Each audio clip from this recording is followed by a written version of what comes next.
friends. Today we are reading a book called Giraffes Can't Dance. Do you think giraffes can really dance? You do? Why?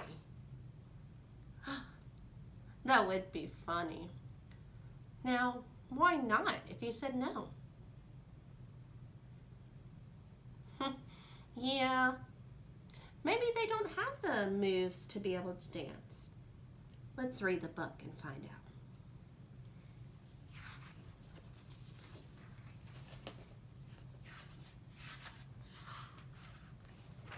Giraffes Can't Dance. The author is Gilles Andereed. What does the author do for the story? That's right, they write the story. The illustrator is Guy Parker Reese. What does the illustrator do for the story? That's right, they draw the pictures. Gerald was a tall giraffe whose neck was long and slim, but his knees were awful crooked, and his legs were rather thin. What does it mean to be crooked? See, this is what they're saying, his legs are crooked. What does that mean? That's right, it means that they're not all the way straight, that they have a little bit of curve to them. He was very good at standing still and munching shoots off of trees. But when he tried to run around, he buckled at the knees. What does it mean to buckle? That's right, that they kind of collapse on themselves. They buckle. Now, every year in Africa, they hold the jungle dance where every single animal turns up to skip and prance. What does the word prance mean? That's right, it's a kind of dancing. Prance. That means that you go back and forth between someone. And this year, when the day arrived, poor Gerald felt so sad. Why do you think he was feeling sad? Well, that's right, because he was supposed to dance. And can he dance? No. So poor Gerald felt so sad because when it came to dancing, he was really, really very bad.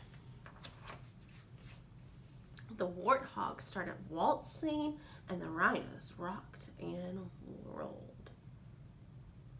The lions danced a tango that was elegant and bold. What does the word elegant mean? That's right, it means very fancy. The chimps held a cha-cha in a very Latin feel. And 8 baboons then teamed up for a splendid Scottish reel. Gerald swallowed bravely as he walked toward the floor, but the lions saw him coming, and soon they began to Hey, look at clumsy Gerald. Giraffes can't dance, you silly fool. Oh, Gerald, you're so weird. Was that very nice of the animals? No. How do you think they made Gerald feel? That's right, sad. Why do you think they made him sad? That's right, because they weren't being very nice to him when it was his turn. Would that make you sad? Well, that would make me sad too. So Gerald simply froze up. He was rooted to the spot. They're right, he thought. I'm useless. I feel like such a clot. So he crept off from the dance floor and he started walking home. He'd never felt so sad before. So sad and so alone. Then he found a little clearing and he looked up at the sky.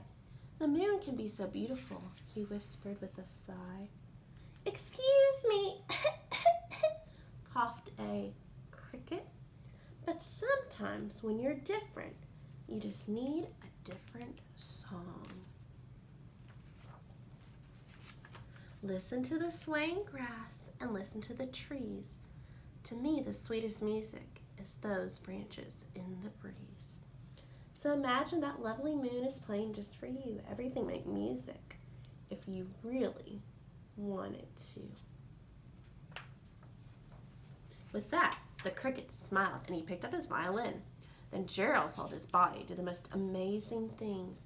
His hooves have started shuffling, making circles on the ground. His neck was gently swaying, and his tail was swishing round. So what is he doing? That's right, he's dancing. So he threw his arms out sideways, and he swung them everywhere. Then he did a backward somersault and leapt up in the air. Gerald felt so wonderful. I am dancing, yes, I'm dancing.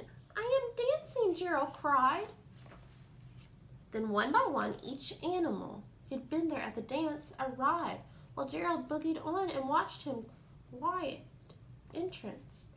They shouted, "It's a miracle! He must be in a dream. Gerald's the best dancer that we've ever seen."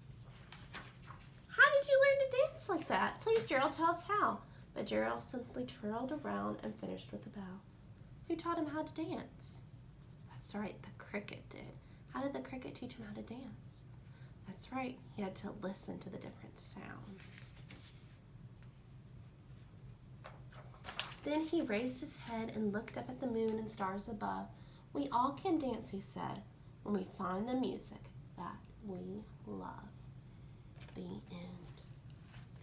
Now, did Gerald know how to dance at the very beginning? No. How did he feel at the very beginning? That's right, he felt sad and alone because he didn't know how to dance. So who taught him? That's right, the cricket. And how did he feel at the end? That's right, he was so happy. Have you ever had a time when you didn't know how to do something? Those are great answers. You know, I used to not be very good at riding a bike. It made me very frustrated, but in the end, I was very happy to learn how to ride a bike. So what we're going to do today is we're going to draw a picture of a time when we were maybe upset or frustrated, and then when we learned how to do something, we were happy. So you can either get a piece of paper or a paper plate. I'm going to use a paper plate, and then you can get a marker or a pencil, whatever you'd like. So at the front, which is right here, you're going to draw how you felt before you learned how to do something. So I said mine was riding a bike, and I felt very frustrated. What does it mean to be frustrated? That's right, a little bit angry because you didn't know how to do something. So I'm going to draw a person who has a frustrating face on. How would you draw a frustrated face? That's right, you might have a frown, or you might be crying. Those are ways that you're frustrated.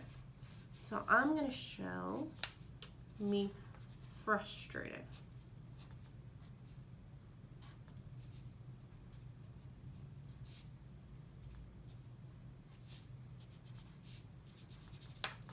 All right, so this is me frustrated. Now, on the other side, which is the back, I'm going to show myself learning how to ride a bike. So I'm going to draw a bike. Make sure we have wheels. How many wheels does a bike have? That's right, 4. So, draw a bike.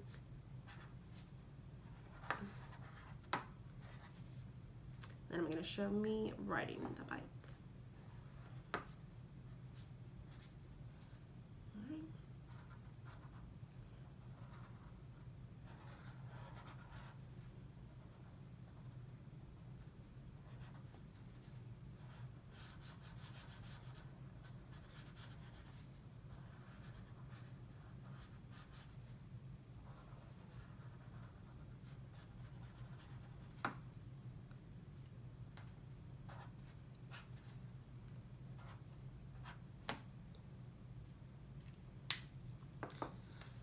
So how do I look riding my bike?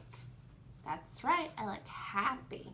Do you remember what we put on our head, on our bikes to keep us safe? That's right, a helmet. So when trying something new, you might be sad or frustrated or angry. But if you keep on trying and don't give up, you could end up learning how and be happy, just like Gerald in the story. Can you think of some other ways that you could maybe be happy if you start out frustrated or mad? That's right, you could keep trying. Or you could teach a friend, or someone could teach you. Or you could ask your mom for help, or a teacher like Miss Whitley or Miss Deanna. So there's lots of things you can do if you're frustrated or sad or feeling alone at first to make you do better. Just like I worked hard to learn how to ride a bike. So today we learned that there's lots of things you can do and to never give up and keep trying. Because if you keep trying, you might just learn how. Bye, friends.